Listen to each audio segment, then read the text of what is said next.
Underwriting support for The Andy Draper Show is brought to you thanks in part to Paison's Pizzeria. Located in downtown Medford, it's Italian done right.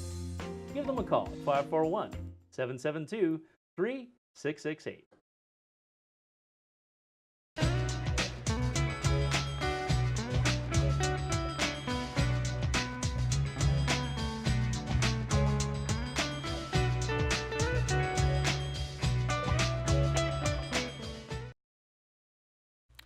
Hello everyone and welcome to the show.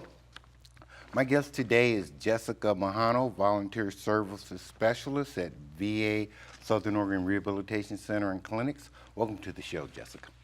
Thank you for having me. We have a short video we'd like to show about what goes on as far as volunteer services, then we'll talk a little bit about that.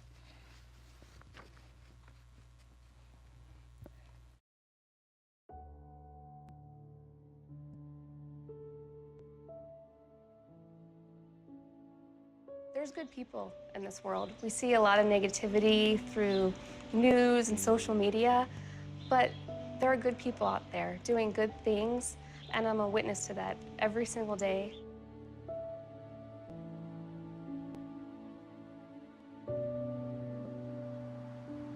When I started volunteering, I was a little concerned about if I'm going to start this, I want to be able to do it on a regular basis. It became evident to my friends, to my family, if you're looking for Henry on Tuesday, he'll be at the VA hospital. Well, I hope you're able to go home today.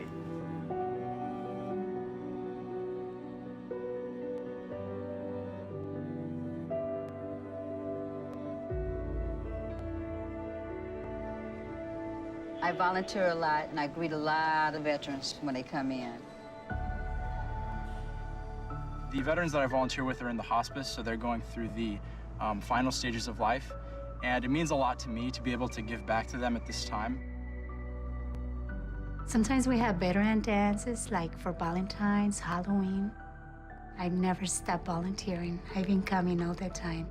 Just feel a special emotion and a special feeling, you know, that I know that I'm coming to make a difference. Some of these veterans haven't had hugs or someone just to talk to, an ear, in a long time. The most surprising aspect of volunteering in the VA, at least for me as a hospice volunteer, has been how bright and happy the hospice actually is. A large number of the veterans there have quite a sense of humor.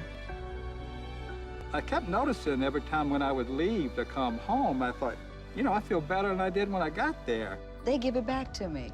Hello, it's so wonderful to see you today. My passion is with our homeless veterans because a lot of times if you look right, walk right, talk right, smell right, people are very apt to help you. But if you're down on your luck and sleeping in the street, people may not be as quick to offer assistance. Those people have names. Their eyes are warm. They had stories that matched mine in some ways. I'm very blessed to have done the things that I did and come back and still be able to not have some of the scars that some of the men and women served with me. And for me, it's a passion, it's a calling. It really is enjoyable to give out love. It becomes part of my routine. It's part of what I do now. I want to do what I can to make sure that those veterans spend the rest of their life having the best life that they can.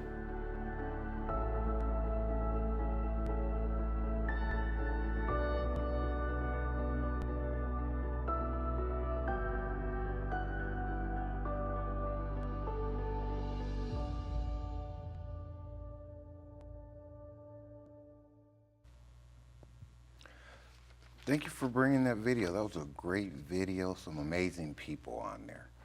It's one of my favorite videos. It just shows the passion and the whole heart of volunteers across nationwide. It's one of my favorite. As a volunteer services specialist, what brought you to Oregon? I'm a native. Okay. I was born in Oregon, and I've pretty much stayed in Oregon. I love what Oregon has to offer. And how long have you been working within volunteer services at the VA? going on 5 years now. And what got you there? Well, I'm a long-time volunteer. When my children were young, I was a coach, a mentor, did 4-H, so I've volunteered everywhere. And when the job opportunity came up, I thought I would be a great candidate for the department, and here I am. Okay, sounds like you have a big heart. I do. How does someone become a volunteer at the VA? Well, you can contact me. My phone number is 541-830-7467. Or if you want to come see me face-to-face, you can come to the Community Resource Department, which is in Building 202. And it's located in the same building as the police station. I'm just across the hallway. Okay, so that means you come straight in the gate and then straight down. First and you'll building, find it. yes. Okay. First building on the right. Okay. Does a volunteer need to have any particular skill set to volunteer? What do you need from your volunteers? We want a volunteer to just give back to our veterans. You know, all volunteers have certain skills, passions. You know, their heart is in many different areas. Prime example, I had a lady that came in and didn't think she had much to offer because, you know, she didn't have a degree. She was a homemaker all of her life, and I asked her what she liked to do, and she said, I like to sew. And she is the coordinator for the sewing program at the VA, and it doesn't matter what you do, you can sew. You know, our veterans come with nothing. And they may come with their favorite pair of pants and the buttons off. She sewed this one veteran's pair of pants, and it just made him happy. It brought him so much joy, and he came back every day thanking for that lady that sewed. So it doesn't matter what you have to offer. We'll find that. I'll put you somewhere. So it's okay to say, well, I like to do this and I like to offer this to our veterans. Very and much you'll try so. to help find that. I'll put you where you belong. Okay. Okay. Is there some volunteers or people who want to volunteer? Sometimes they're busy through the week. They really can't. They have to do their regular job and stuff, but they still want to give back something or want to be part of something that's happening outside of those regular hours that people keep. Do you have any kind of off-hour volunteer opportunity? For sure. Our recreational department has a game room, and during the working hours from 8:30 to 4 o'clock, the veterans are in classes.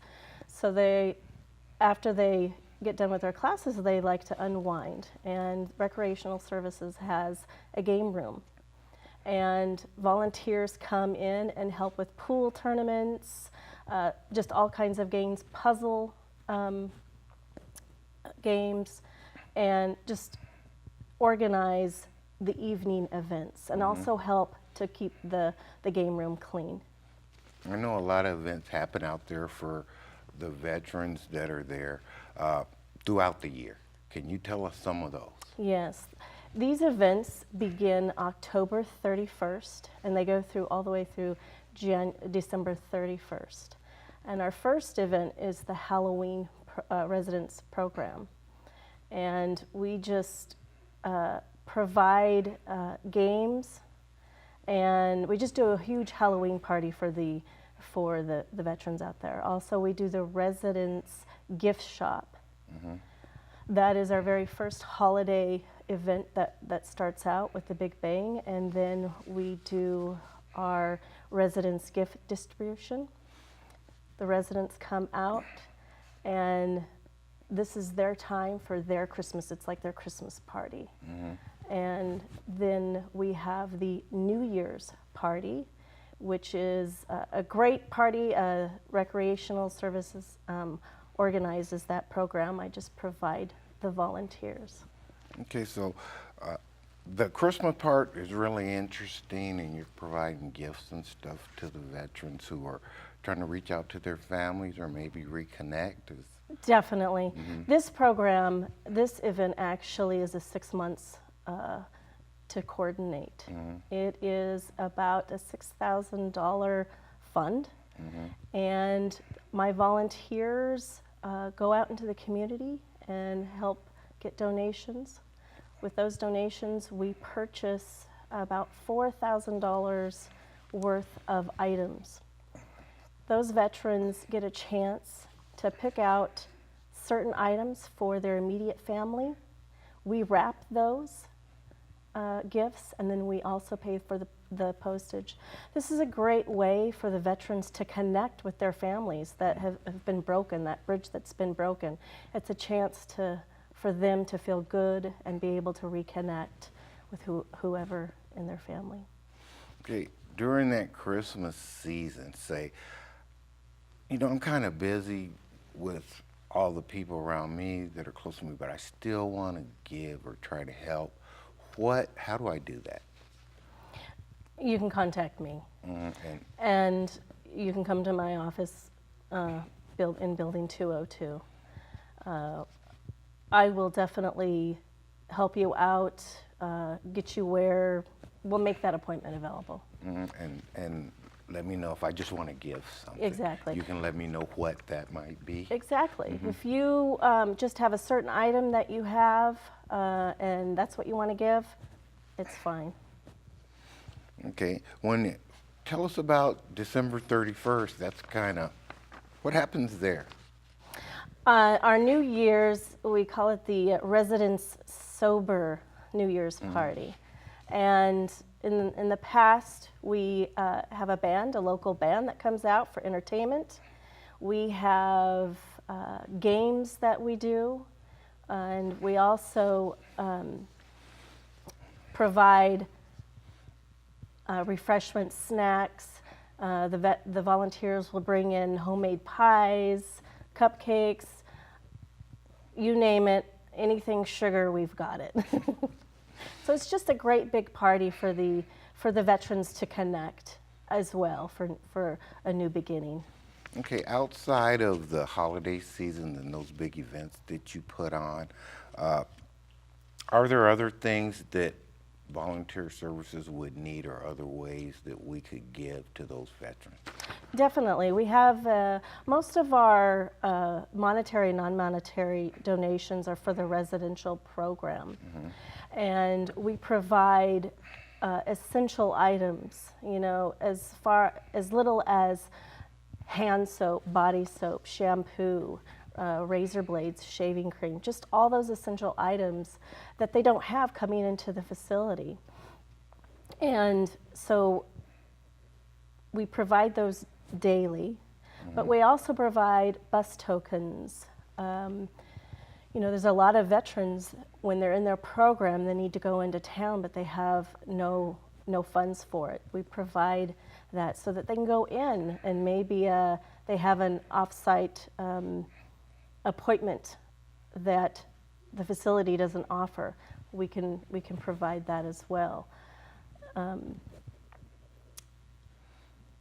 So can organizations, outside of individuals, do you partner with organizations? Yes, we have several organizations that we partner with, and these organizations provide outside events, fishing trips, barbecue events, hiking events with recreational services, so that recreational services can take them to the Rock Museum, to hiking, to the games. They come here in Ashland and go to the basketball games or the football games here at the college.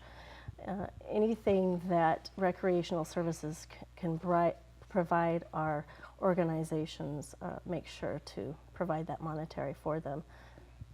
So anybody can donate to VA Source, Veterans and Volunteer Service? Yes, there's no limit. No limit on who can. And what's most important that you need all the time? Money? Is money one of those We'll things? take money. Okay. We'll take money. A lot of people, though, like to, we have a long history of donors that like to provide socks, brand new socks, underwear, undergarments, and white T-shirts. Those are a lot of the essential items that the veterans need coming into the facility. You know, for some reason, you know, they complain that the dryer eats their socks. So that's a major fund purchase that we make and we provide to the veterans. Okay, so if I wanted to donate, say, $50 and I wanted you to buy socks with it, how do I make sure that that is getting to the veterans for what I think I'm giving it for? So when you make a monetary donation and you earmark it for a specific item, say the socks, I make sure that that's where it goes. I keep track of the earmarked donations. We also send out thank you letters to those donors. Okay, so how do I know that all that's going to donations? We provide, well, as the thank you letter, we provide that. Yeah, so a lot of times when people donate, it goes for administrative stuff, things like that, and people are concerned that the money, all the money, isn't getting to No. it. Okay. Any donations that come into the facility for Veterans Centered stays in our general post funds. We do not spend any money on anything for the facility. That is Okay. a separate account, and all donations that come in are strictly go into our 8802 fund. So nothing, No. nothing for admin costs, wages, or anything. That money goes No. straight to the Straight veteran to the only. veterans, yes. Okay, okay. I just wanted to be clear about that Yeah, because that's straight. why a lot of people are leery about donating because they're not sure how much of that is getting to where they want No, it to go. it is. It's kept. It's kept secure. I get audited on this, and that way it's made sure that it's done right. I have approving officials that make sure. You know, we have a team. There's a process, and we have that process in place to make sure that those funds are strictly going to the veterans at the VA source. Okay, does voluntary service help those veterans that are not residents there, community veterans? Yes. Even though our program is strictly for residential, we have a lot of homeless veterans that will come in, and you know they have nothing. I'll make sure that if we've got it available on hand, we're definitely going to provide for those veterans. And I also, once we give them what they need, I'll hand them off to the appropriate department so that they can proceed getting their care. Okay, and what kind of hours are you open? We're open from 8 to 4:30. Okay, so those are just, you can just walk in Yes. to the building that you told us about and you'll find a voluntary services personnel there and you can Yes. talk to them about whatever you're trying to do. Yes. Okay, there's some new programs going on out there, like the Ambassador program and the Red Vest program. Can you tell us something about those? Yes, so in November of 2017, the Red Coat Ambassador program was launched. This is a program for volunteers to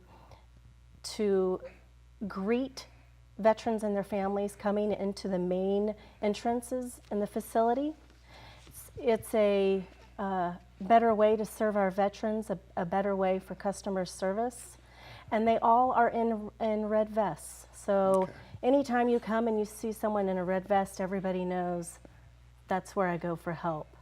And it's just something that has went off with a great opportunity, and it's left a lot of veterans leaving with a great experience. Okay, I know that it's a huge facility out there. You can get lost real easily. So so they're put in place to try to They're keep put in people on place track. for all the main entrances to guide and direct veterans and their families coming into the facility, yes. Okay. Are there any specialty programs that Volunteer Services does? Like the women's program? Yes, Or we support the women's program. We also support, we don't have a lot of women residential veterans out there, but we do, I think, have about 13 right now. We support their needs as well.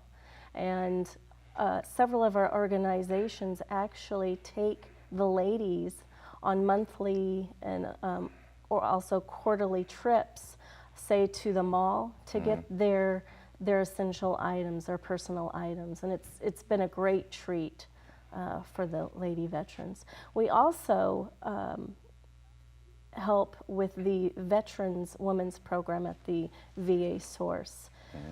A lot of lady veterans that are expecting, sometimes are single or whatever it may be, our organizations have helped with baby kits for when they arrive and go home. So they are supplied with all their needs. as a volunteer, I know that you guys do some special things for them throughout the years in different organizations like the POWs and things like that. Can you talk a little bit about those? Yes. Our department organizes and coordinates the POW MIA luncheon. Mm-hmm. That is one of the most prestigious events that I can personally say that I'm very privileged in organizing. We have about 5 veterans left in that catchment area, and we make sure to have an awesome lunch for them and make sure that they're recognized. And when does that happen? September 16th. It happens every year, it's the same day? Yes. Okay, so over the time you've been here, you probably noticed a change in how many people are showing up, yes, right? Yes. Okay. It's been, I started out with 7, and we've got 5. But it's also been great knowing their families and the veteran themselves. I've had several of them that will come in and pop in and visit me, and it's just been a great opportunity to know them and also hear their stories. I heard there are a lot of volunteers throughout the years that put time in there and that you have an event for those volunteers. Can you tell us what that's about? Yes, every year the Voluntary Service does a volunteer award ceremony. It's just something to say thank you for all you do. And every year it's between April and June. This year it will be in June. And we just celebrate the volunteers. This is their day to shine their passion, their why, and it's a good way to say thank you. Thank you for giving back to the VA SORCC. Okay, so once a year, even though I might be volunteering after hours or off hours and don't really see all the other people who are passionate about helping as I do, once a year, everybody kind of gets together and you can talk to other people that are volunteering. Oh yes, it's a great opportunity for all the volunteers to come. All the volunteers are invited, whether or not you volunteer 20 hours that year. Everyone is invited. Your 20 hours is just as important as the next volunteer that has 500. Okay, so one more time, because we're kind of running out of time. Tell us a little bit about what, if I want to give something, what those items should be and how I go about doing that. Yeah, so anytime you want to give any monetary or non-monetary donations, you need to contact me in Voluntary Service, or even come see me at Community Resource Building 202. The most important donations that we need are the essential items. But also, if you're going to donate clothing, we need to make sure that those clothing items are clean. And we don't want to give, Raggedy Anns to our veterans. Okay, We so want them clean. You'd rather have something new or something that's in pretty good condition. Rarely used, Okay. in good condition, yes. Okay, and as far as those essential items, we're talking about combs, toothbrushes, what kind of things? Give me a kind of a list. So essential items are your daily items, your shampoos, your conditioners, your combs, your toothbrush. We gotta brush our teeth daily. Toothpaste, shampoo. We also love snacks. Our veterans love their snacks. So cookies, any type of snacks we'll take. Okay, and I heard you talk about socks, Socks, yes, underwear, brand new things socks, like that. please, brand new socks, white T-shirts, and undergarments. Yeah, those are very important that we take. Okay, we've only got a few seconds left. Is there anything you'd like to tell us about before we sign off? Oh goodness, just that if you want to volunteer, come see me. Do I get a red vest? If you want a red vest, I'll give you a red vest, Andy. So you need the red vest and Yes. things like that. Yes. Jessica, thank you so much for coming in today and sharing with us, letting us know how we can help our veterans. And I hopefully will see you soon. Thank you. Thank you for having me.